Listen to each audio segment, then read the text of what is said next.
Welcome to This Week in Hospitality Marketing, the podcast show number 279, with your host, Lauren Gray.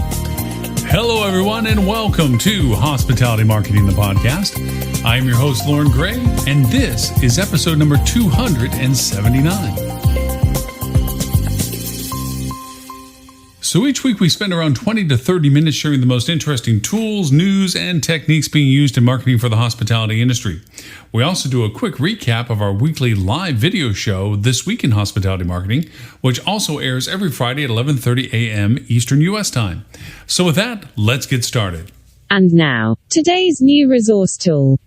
So our tools for review this week are, of course, categorically the same and related to our technique we're soon to discuss. And that is, these are SEO ranking monitoring tools. Now, there is Pandora's box of these tools that are available, and several do several things, and several are very expensive and do very advanced things. And of course, you may say, well, Google Analytics gives me a lot of data. And as you talked about on the podcast last week, GA4 is going to give me different data as it begins to get migrated into the mainstream. And of course, Adobe has its with Omniture and what have you as to being very advanced, but those are very expensive. And they're really more about monitoring activities within your site. They are monitoring what's going on your website. They don't tend to really reflect well, and that's not saying of all of them. I'm just making generalities when I say that they don't do well in doing comparisons to your competitive set. What's driving or what based on categorically people are searching for, you're being discovered for. How are you ranking in comparison to your comp set or ranking in general with what you're showing up for? Those tools tend to be more introspective as to funnels and traffic and conversions and page usages and bounce rates and information associated with the engagement of your website rather than the sheer presence of your website.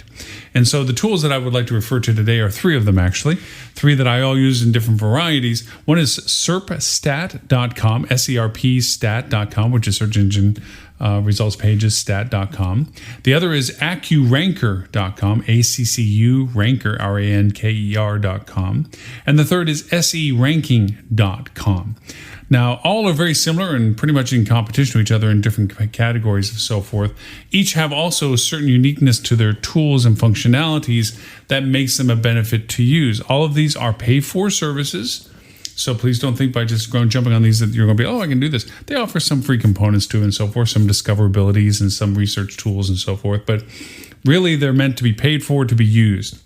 Why I chose them is that they're very affordably paid for to be used, and they provide a wealth of information associated with the discoverability of your website, what it's being discovered for, what errors might exist from a technical perspective of your website, broken 301s, 404s, dead links, redirects, functionalities that don't work, what have you. They're very good about finding those things, missing href tags, missing H1 headers. And if this terminology sounds alien, by all means, refer to those that are very well suited to help you with this profiling of information.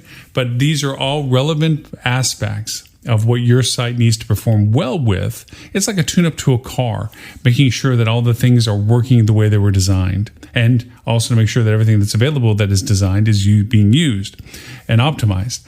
So these tools help with your analysis of the site in the sense of its discoverability and technical issues and how it compares. It allows you to, all three platforms do a very good job of allowing you to be compared to whom your competitors are, both by the terms that you're choosing to be followed by as to how well you show up for those terms compared to your competitors, and also terms that what you're showing up for, and they'll help you identify them, what your site is showing up for, who else is showing up for them, and how well are they showing up in comparison to you. This all helps in your positioning, as it were, and we'll get to that to our technique discussion very soon. The idea of these tools giving you references as to where you are deficient in content, deficient in discoverability or in presence for things that you feel like you should show up for, or that you're showing up for but not as well as your competitors. These tools help. Again, SERPstat, SERPstat, STAT.com, AccuRanker, ACCURANKER.com, and SERanking, SERANKING.com. These are three tools that we're going to refer to in our next conversation, which is our technique of the week. Now, for this week's hospitality technique. So our technique of the week is the statement defining your own starting line in 2021. Why I chose this as a topic of discussion for a technique is, of course, related to the tools I just mentioned. As we, I would love to say, are emerging from, but I think a more accurate way of describing is as we transition focus from what we have been going through to what we're still going through to what we eventually, hopefully, will be transitioning into going through.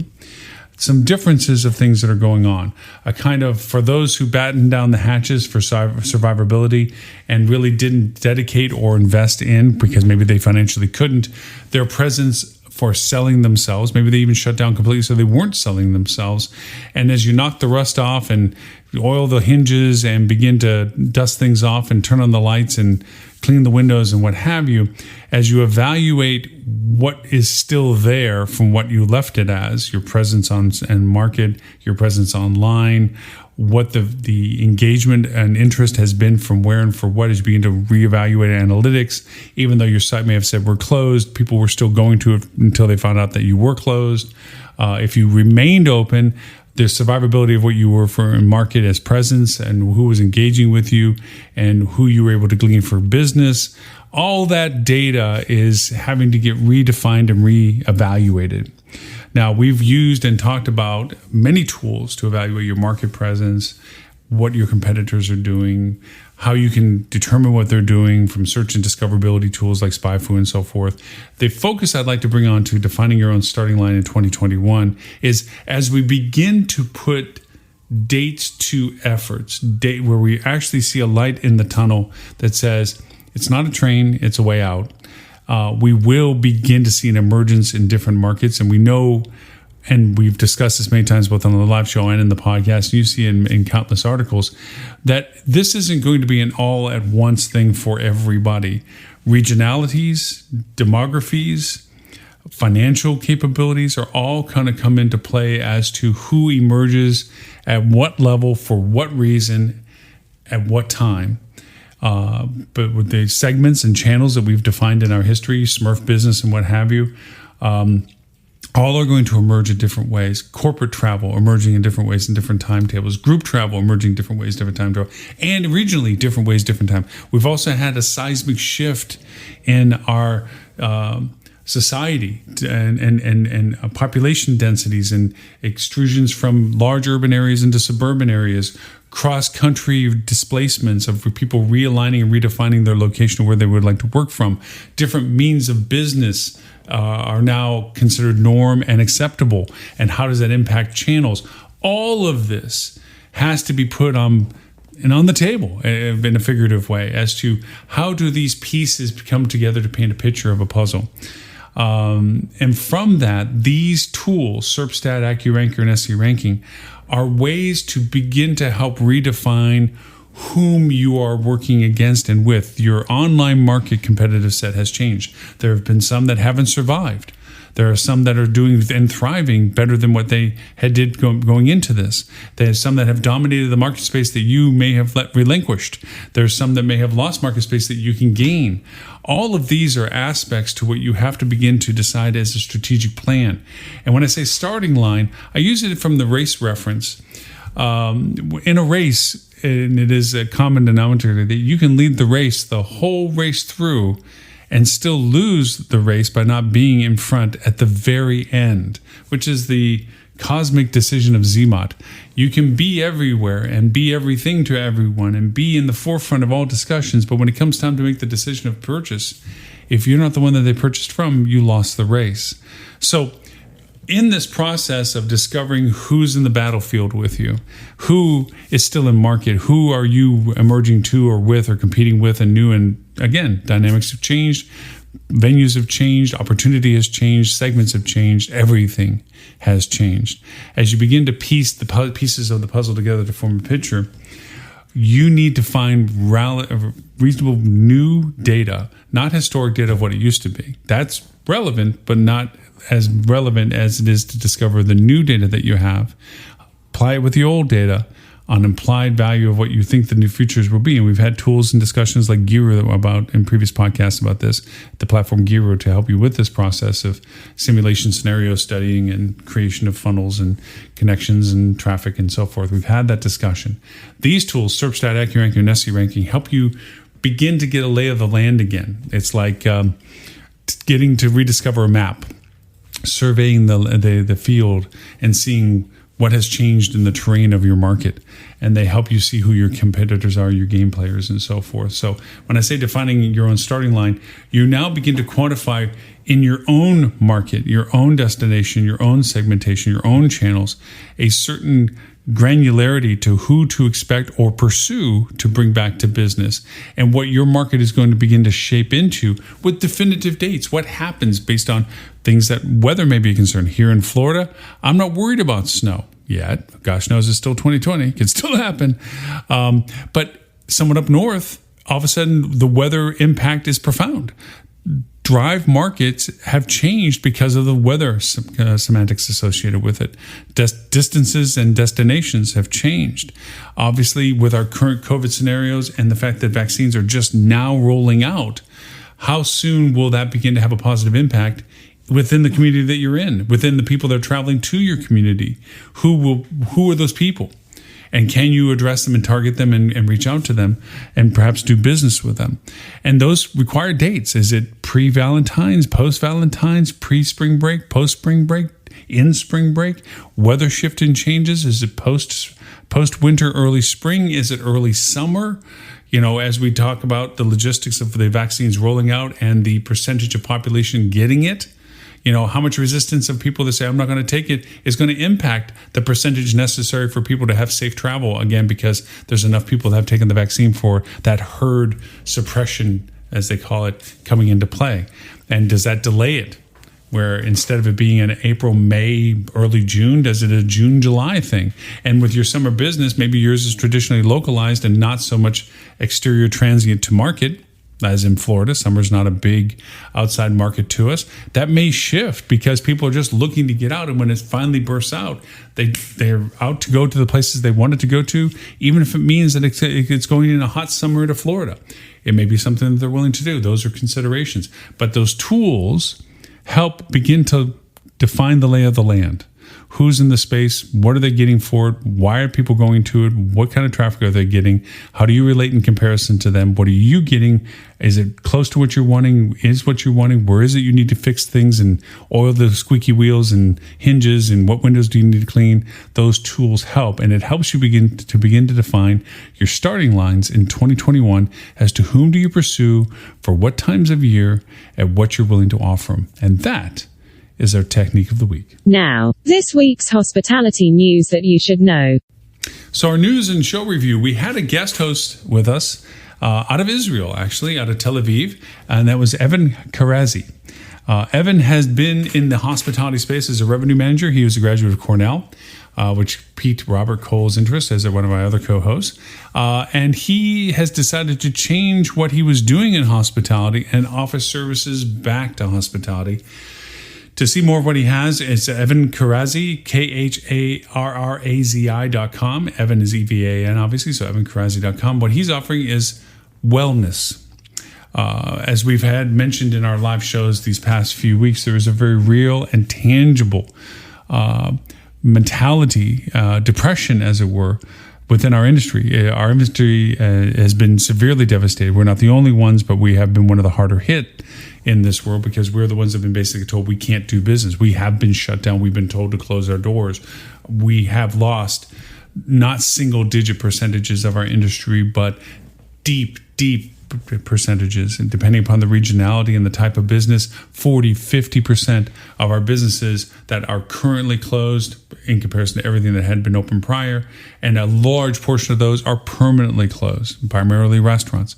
That creates deep depression. People have chosen their career paths, maybe their business futures, their investment, and they've lost it all because they can't keep paying for a lease on a property for a restaurant that the doors are closed and they can't provide service. And this isn't about delivery or curbside or anything. This is sustainability. As we talked about in previous podcasts, going to a restaurant isn't just because of the food and the food quality that's there and the food type. It's going to the restaurant, the camaraderie, the collaboration, the social aspect of it. There is a bonding interaction that goes along with going to a place for those things. The food augments that and can be the catalyst for that, but it is not the sole reason why you go there. So as much as we promote the idea of ghost kitchens and deliveries and so forth, those are modalities of adaptation, but they don't by any means. Restaurants are not permanently gone.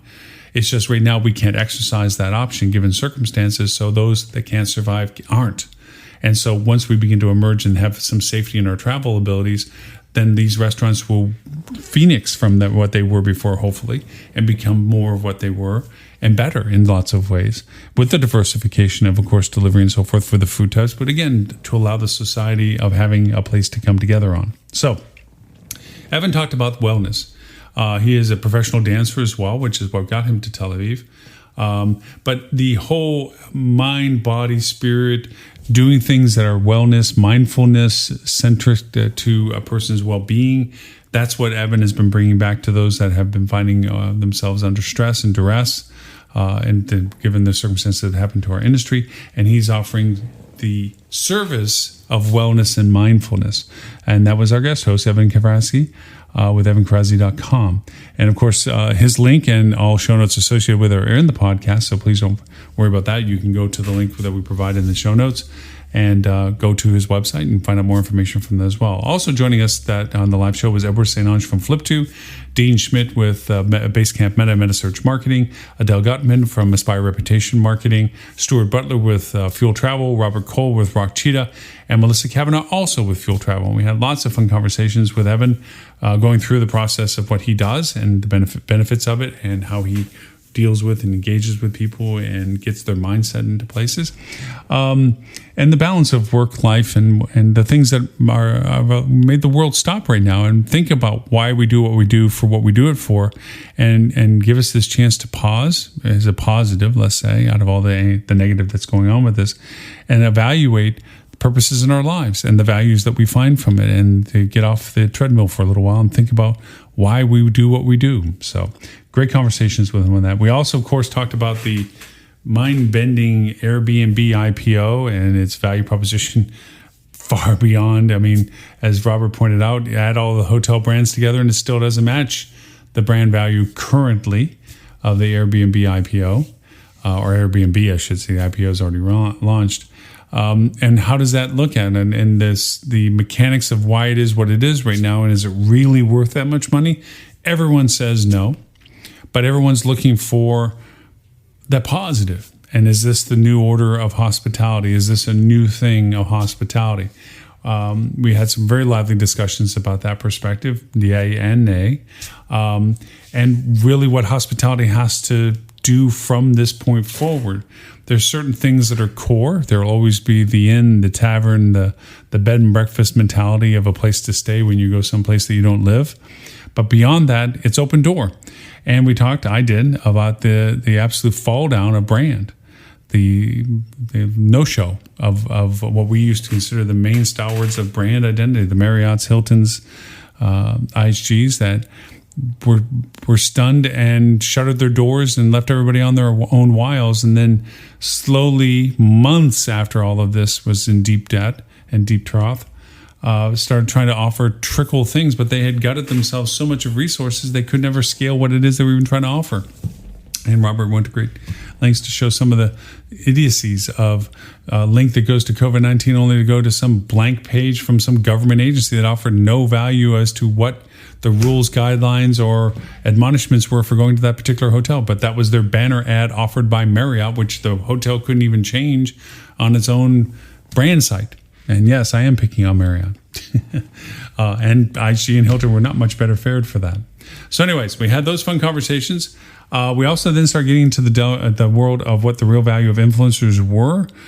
This is due, in fact, that influencers turned into this bloated, self-fulfilling aspect of give me everything free and I'll talk about it, even though they themselves weren't the necessary targeted users and or even had experience or expertise in what they were talking about.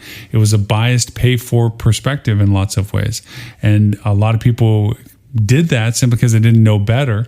And now we're emerging from this that the real influencers are your previous guests, your CRM, your data, your direct connect people that know the product, came and enjoyed your product, and are now advocates for you.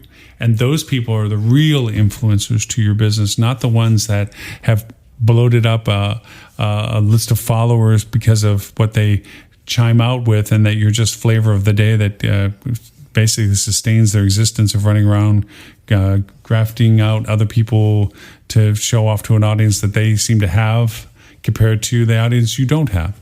So, and I am a huge fan of influencers if done properly, accurately, vetted correctly, and defined as to what it is you want the relationship to be for when they do come to your property. So please don't take it wrong. I think influencers are a very powerful tool if done correctly. Unfortunately, as with a lot of things in our industry, it's done at face value and is warped and distorted into something that it never should be, simply because of the ignorance of those that think that they're doing the latest, greatest thing. So I also want, and during the live show, announced that we have been and will be continuing to do a reach out program that we started early on in the COVID scenario, but as it began to wane in that false sense that things were going to get better before it totally took a dive in July, we brought it back and called We Are Hospitality. It's an open discussion. It's not broadcasted. It's not shared like we do with the live show. It's really just a kind of a quarantine gathering, loosely held together with the concept of hospitality, although that doesn't have to be the only causation of the conversation. You can find it at bit.ly/We Are Hospitality, all lowercase, no space. We do it at noon Eastern time, Monday, Tuesday, and Thursdays each week. Anybody that shows up, we can talk about the weather. We can talk about sports. We can talk about hospitality. We can talk about if you're looking for a job or what have you. We also announced that we're doing on Wednesdays at noon a new program called Pitch It. And it's the idea of if you're looking for a job or you have a service or you have a product that you're trying to bring to market, and you're looking for audiences. We thought we'd leverage the audiences we get from this podcast and also the live show. Live show has a little over 25,000 weekly viewers and listeners in 32 countries. This show has a little over 5,000. We have translated everything into 11 languages. So we thought we'd leverage those audiences for those people that would like to join our pitcher program. They sign up. They have 5 minutes to elevator pitch what they do, why, or what it is that they're looking for, or what they're wanting to try to do, or what they have. And then we kind of deliberate over it a little bit, and depending upon how many people sign up with us, determines the length of the conversation, no more than an hour tops, and how much we dialogue about it. If one person shows up, one person shows up. If 10 people show up, we might have to defer to the following week. So we did announce both of those, bit.ly/We Are Hospitality for the open discussion, Monday, Tuesdays, and Thursdays, and bit.ly/Pitch It, which is Wednesdays at noon. And that was our live show this week. Now, the news item that I would like to throw in that we didn't get a chance to talk about on the live show was that Google launched a hub to aid destinations, hotels, and partners in recovery. And FocusWire did this launch to it. Thanks to Robert Cole bringing it to our attention. But the link is actually travelinsightswithgoogle.com, travelinsights.withgoogle.com, which is a URL you don't normally would think you would find. And in it, it actually is very interesting. It's very Google-esque. But it talks about and gives links to resources to amplify your local listings, amplify your content, associate yourself with content based upon who you are. Hotels, destinations, analytics, small business, types of business. Obviously, it talks into your structured data and so forth, but it's a great resource tool, and that is travelinsights.withgoogle.com. And as I mentioned before, it's a great resource. It is very much, since Google is the 800-pound gorilla in the room when it comes to getting out in front of and dialoguing with people, it is a great resource to have because they know that it has hurt their pocketbook by travel industry being down. Travel is one of their largest contributors to all their advertisement space that they use within the Google system. So it is in their best interest that they help us understand how we can help ourselves. So Google launches a hub to aid destinations, hotels, and partners in recovery. The article is on FocusWire, and the link itself is travelinsights.withgoogle.com. And that is our news and show review for this week. So As always, the notes are in and links are in our show notes for the podcast. Remember, you can find us on Google Play, Apple, iTunes, iHeartRadio, SoundCloud, Stitcher, Spotify, Pandora, Tuned In Podcast. The list goes on, actually 39 platforms and counting. We're even on Amazon's Alexa, Google Assistant, and Siri. Just ask to play the Hospitality Marketing Podcast and those platforms, and it will play the latest version, this being it. And no matter which one you may use, if you like the show, please rate us and leave us a comment. That helps us, helps others find the content. It also helps us understand if we're hitting the mark with our content. And of course, give us suggestions and feedback of what you think we should be talking about. And if you'd like to join us, as a matter of fact. Also, if this is your first time hearing us, you can subscribe to our show on any of those 39 platforms as well. And for an archive, again, of all of our previous podcasts, you can go to hospitalitydigitalmarketing.com/podcasts. And don't forget our live video talk show that you can join and participate in every Friday at 11:30 Eastern U.S. time, called This Week in Hospitality Marketing, the live show. And for that, you can simply go to hospitalitydigitalmarketing.com/live, look for show number 279, which is our latest edition of that show, and you can do the playback for that as well. So again, thank you for the privilege of your time, and we look forward to talking to you next week.